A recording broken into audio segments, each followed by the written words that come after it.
What up, guys? It's your boy APT Songs here, back with another album review. So today, Doja Cat is dropping her brand new album. It's called Scarlet.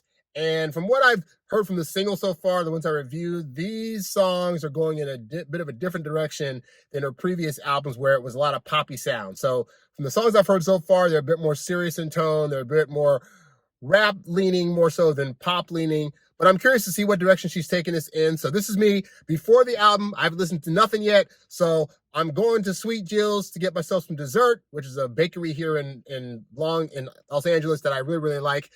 So while we're driving, we're going to listen to the album. I'm gonna let you know my thoughts about some of the songs and then give my take overall. So let's get into it. All right, so the first song on the album is Paint the Town Red, which I actually did a music reaction review to for the video, which the video was like weird as heck. For an opener, it's a somber opener. It's a little bit slower. I think on the last album, the opener was Woman, like woman, woman, woman. So this song, she's definitely going at the people that were hating on her. She's talking about the fact that, you know, she's in the industry and she wants to be famous, but also F-fame at the same time. And just, you know, kind of talking back on some of the points people have made about her in the last couple of years. So when I first heard the track, I was kind of like iffy on it, but I definitely found myself this time singing she the devil, she a bad. So the song has definitely grown on me in the time since I heard it the first time. So as an opener, it's a little bit more somber than I'd like from Doja Cat, but it's fine enough. Like I said, the song went to #1 on Billboard, so clearly people like it, and it's how she starts off the album. So the second song is Demons, which I also did a reaction to, but haven't posted yet. So first off, DA got that dough, brings this really like bombastic beat that dun, dun, dun, dun, dun. It sounds very regal and yet triumphant and hard at the same time. And Doja Cat from the opener is just screaming on the chorus about how my demons look in this really like psychotic voice, which goes from being a loud voice to then her being this baby talking, I didn't get it better.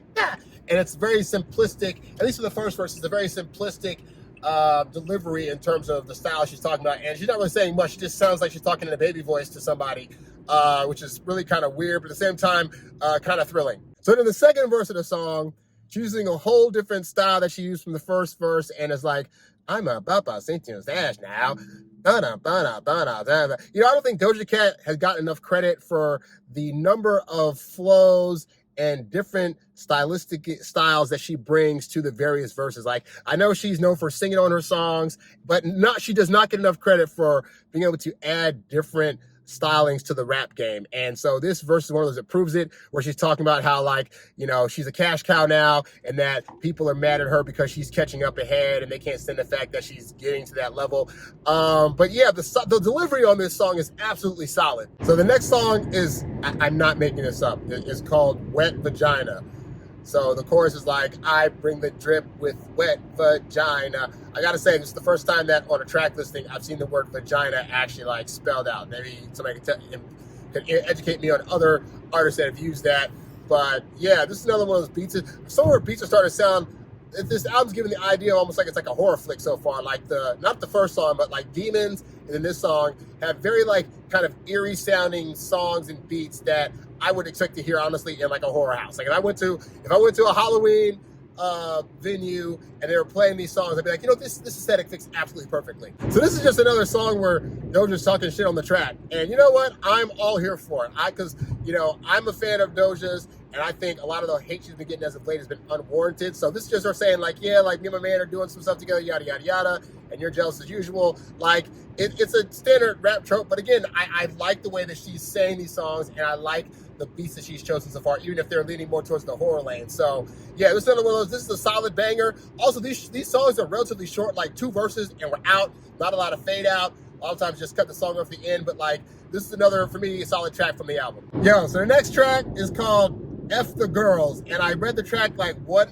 is she gonna be talking about? Yo, this chick is going at all the women that are hating on her, saying like, one minute they like me, the next minute they're saying I'm nothing and that I'm less than. At the same time, they're trying to ride my coattails and they're trying to like get my autograph to sell it and take my picture and film me in the lobby of the hotel to be able to like put my stuff out there. And basically saying like the fact that it's seldom talked about how girls hate on other girls and that she's been experiencing that. And so to all those girls, she's saying F them. Man, let me tell you, I've never heard female rappers come out and kind of diss here and there. I've never heard a woman rapper specifically come out and say, all these girls are hating on me because I'm a girl, and so F them too. And it's a shorter track, but man, Doja is showing some passion, starting off kind of rapping in a low-key tone, and then midway through the first verse getting kind of hyped up and saying F you hoes and all this other stuff. Like, man, this is a very, very hype track, and I feel sorry for you girls that Doja's going after on this one. All right, so the next song we got on the track is called Ouchies, and the word ouchies isn't mentioned, but she says like round 1, fight, round 2, ice. So anyway, this is produced by London on the track. We got London on the, and the song is actually really short. Like, she has 2 verses, and they're both like maybe 8 bars. But again, for the 16 bars we get on the total track, she is definitely being hype on the first one, where she's getting extra excited as she's talking about haters. Once again, you know, if her previous albums were all about like being sexy and being sensual, this is really all about like getting back at haters. Like, all the people that said she couldn't rap, she's rapping on all these tracks, and I ain't mad at it. But yeah, this is another one. She's going at haters and saying that, you know, they're not gonna be remembered years from now, and that she's gonna have 100. She says 100 Billy, I'm the GOAT, no Eilish, which I thought was a hilarious line. But yeah, it's another solid banger that I honestly wish was longer. This is a really short song. Like, if it was under 2 minutes, I wouldn't be surprised. But like, still, another solid banger. She's in, she's out, she's saying what she got to say, and then she's on to the next track. Next up, we have 97, and this is a song where in the chorus she's talking about driving in a 97 Benz, driving around town looking like she don't give a shit. But also the beat itself, it's not the same as, but it has a similar feel to like Wu-Tang's Cream. So in terms of like, it has the 90s era sound in terms of the beat, because it comes on, when you first hear it, you're just like, okay, where's this beat going? Because it sounds kind of clunky. And then when she starts singing, you kind of get an idea of the pattern of where the beat's going. So the song itself, part of it's talking about like driving around and not really caring. The other part's talking about how, you know, she insults her rivals by talking about how they're butter face, butter body, how she puts, I can't believe it's not butter on her toast because it indicates that she's better than these other chicks out there. Talks about how she doesn't care about getting dissed about tweets or comments she's making, because all that results in is her getting more engagement. So go ahead and bring it on, while she's going to be just sitting there flossing in her 97 Benz. Yeah, I had to hear the song about 3 times to really kind of get what she was saying. But like, again, I like Rapid Rap Doja Cat. So she had a really good flow in this one. Again, she has a different style in this one than she had on previous songs. She keeps just bringing style after style after style that's different. And I really hope that this makes people respect her rap style. But like, yeah, this is another enjoyable song. So far, we're 6 songs in, and I have yet to hear a stinker in the bunch yet. So I'm having a good time listening to this so far. Then we have the song Gun. This is like really the first track where like the entire song is sexuality based versus just like mentioning it here and there, then going into dissing people, right? And this song, it's got a nice, cool, smooth vibe to it, nice little instrumental beat going under it. But this whole song, she's using a gun as a metaphor for messing with a guy. Like she says, like ain't gonna be no ducking when you bust. You need to bite the bullet. You need to duck down and hide it, like when your girl sees us and whatever. But like, she's using all these like gun metaphors and bullet metaphors to talk about hooking up with this dude, which you would think is like not the most novelist idea, but I've never heard it in this context where a woman's like really using it as a means to consistently throughout a whole song talk about hooking up with the guy. So I found it very inventive. I listened to it twice to make sure that I was getting everything, but like, it was thoroughly enjoyable. Like, she has that nice, sensual, sexual voice still. We know she's been angry for most of the album up to this point, but she still knows how to turn it on and be sensual and be vibrant in the bedroom. And this song was just running on all cylinders, and it was great. In case you guys are curious, this is the bakery that I go to when I'm doing these reviews, the Sweet Joe's Bakery in Long Beach. It's fantastic. All these goodies. So I got myself a low-fat cinnamon roll and an apple cinnamon coffee cake. Delicious. So the song Go Off sounds like a woman's empowerment anthem. It sounds like she's talking about a boss babe who is like, she's in charge and she's got a real body. She knows what she wants. She's going after it. She's not always happy, but she still knows how to show up, and she knows how to take care of business, and she's not afraid to go against people that are trying to lessen her value in her eyes. So the message overall is pretty good. It's another shorter song where both of her verses are like 8 bars and that's it. The chorus is pretty engaging. I thought the beat of this one was just kind of okay. Like, it's not so bad that I can't get used to it, but it didn't initially grab me as much as some of the other beats on the album. It's definitely more of a low-key tone, and Doja's not really yelling here. She's just kind of talking in a monotone, but just, you know, upping these boss babes that are out here doing what they got to do to survive and knowing their worth. Not a bad message. All right, next song is called Shut Show. I was like, Shut Show? What the heck is a shut show? That's not a word. But yeah, her ass is singing about shut your goofy ass up, shut your bitch ass up.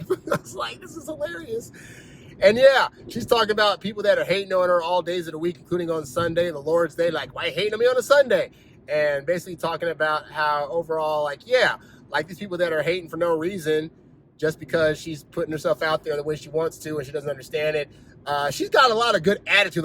Like her attitude on these songs sells me on the idea that she is very mad at these people, but she still manages to be very hilarious and sarcastic at the same time. So in terms of her delivery on the song, it's fantastic. Another one where she has a bit of a different flow. It goes between sing-songy a lot on the first verse and then more rapidy rap on the second verse.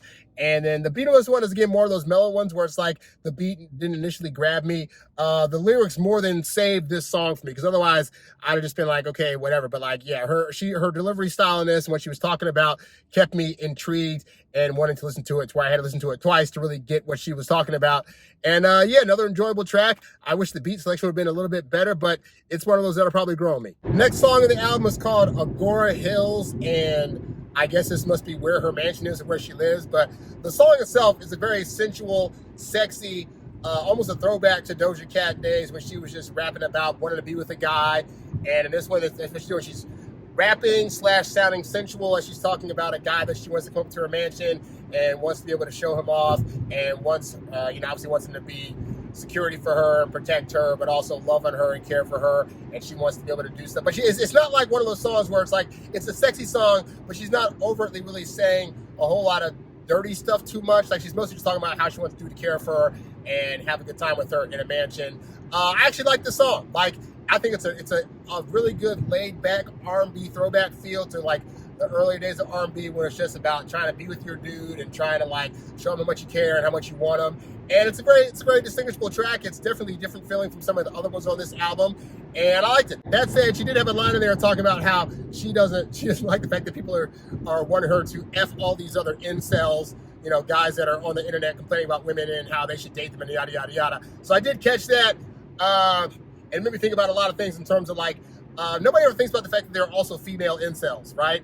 Like women that are online talking about how dudes should date them in spite of the fact that they have kids or they're broke and all this other stuff. Like, there are versions of female incels also, which nobody ever talks about, but that just sparked in my head when I heard her say that. So then we have the Can't Wait song, which just feels like a continuation of the previous song. Only this time in the first verse, she's talking really much about how like she can't wait for a guy to be around, and that even though she is typically herself, that when her guy is gone, she suddenly is moving a bit more awkwardly. She goes as far to say like, look, I like you so much, if you wanted to move in the middle of the country and get a farm, I'd be there studying up on vegetables just to support you. Like that's the kind of chick that dudes are looking for in the first place. So kudos to her for that, at least on the first verse. So then in the second verse, she's talking about how she gonna make him a crab boil that rivals crab boils in New Orleans, which is a tall order, lady.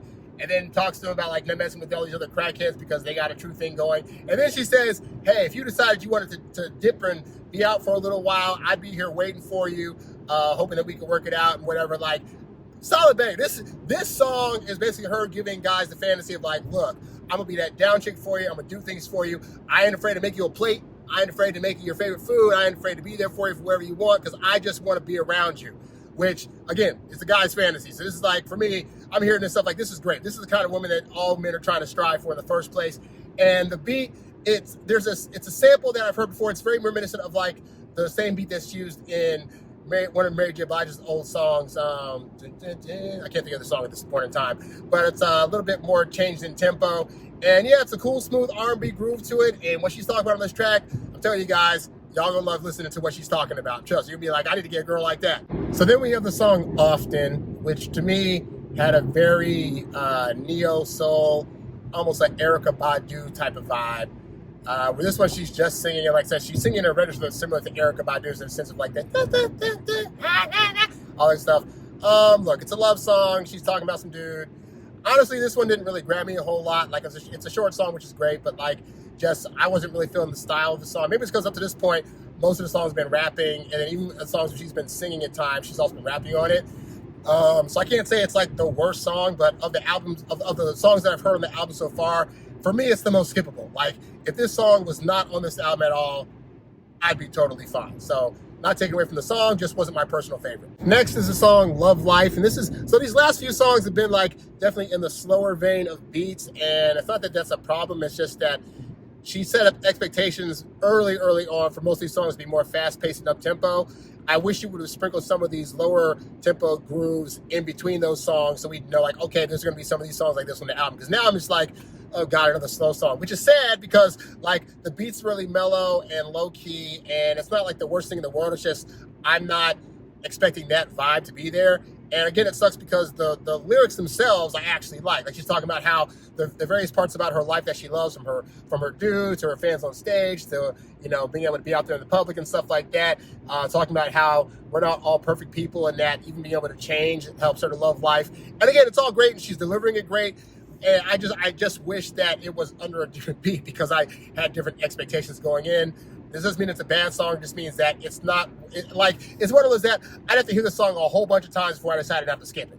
And it might be really hard because even though I like the lyrics, the beat is part of what makes me enjoy a song. And the fact that this one, again, she's also doing a lot of beats now that sound like 90s throwbacks, which I wasn't a fan of the 90s era of beats. Like the early Nas albums, the early Biggie albums, the J albums, they had like those kind of smooth, low, mellow beats that were trying to be R&B-ish, but not quite, and didn't really have a beat you could really nod to. Like I wasn't a fan of those kind of songs, and I wasn't a fan of those early albums. So her doing it isn't doing her any favors. So then we have Skull and Bones, and honestly, it's fine.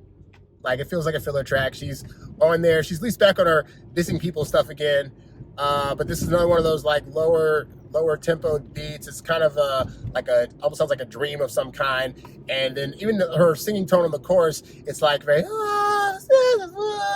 but the mix of the chorus is such that there's parts where I can't really hear like what she's like. I can hear her, but I can't figure out what she's actually trying to say because like whatever dictation she has just goes out the window, and you just hear like, you're like, what is she saying? What is she saying? But yeah, the track, she's just telling people again like how much she can't stand the fact that they're hating on her for no reason, and that she's gonna make all this money, and that's the best way to get back at her haters. Like it's fine. Like it's not as standout as some of the earlier tracks, but it's better than some of the last couple of tracks that I heard of hers. Then, of course, we have the song Attention, which was one of the first videos released for this album cycle, and I've already reviewed the music video for that as well as the song. But suffice to say, I've heard it a few more times now. It's still, to me, like one of those songs that's take her or leave it. Like, I appreciate the fact that she sounds more confident on this album, and in this song in particular, she's really talking about how she used to try to act humble, and now she's like, screw it, I'm going to talk about how great I am and that I am the best, and I do need to be compared to some of the greats that are out there. And she's pushing back a bit on all the people that were trying to come at her for a variety of dumb reasons, also some of which were justified. She was saying some, if you remember in 2020, 2021, she was definitely saying some like outlandish stuff at times about various things or peoples or whatever.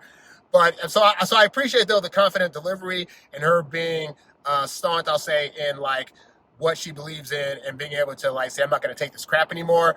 But again, this goes back to like the beat. The beat's just okay. It's just kind of like average low key tempo, and it doesn't make me like enjoy the song as much as I could. Also, again, for a lower tempo song, this came out first. I hate when artists release songs early on in the cycles, like their first or second single, and then it's like towards the end of the album. Like, I think any songs you release should be anywhere between the middle to the front of the album because we're waiting to hear those songs. Having to wait to the back end, we just kind of like, oh yeah, I've heard this. But like, it'd be more, for me, it'd be better if it was near the front, okay? But as it is, like, it's an okay song. Like, I like what she's talking about. I just wish the beat was better, in my opinion. Some people might like the style of beat that she's rapping on. For me, it's just like, it is whatever. So then we have the song Balut.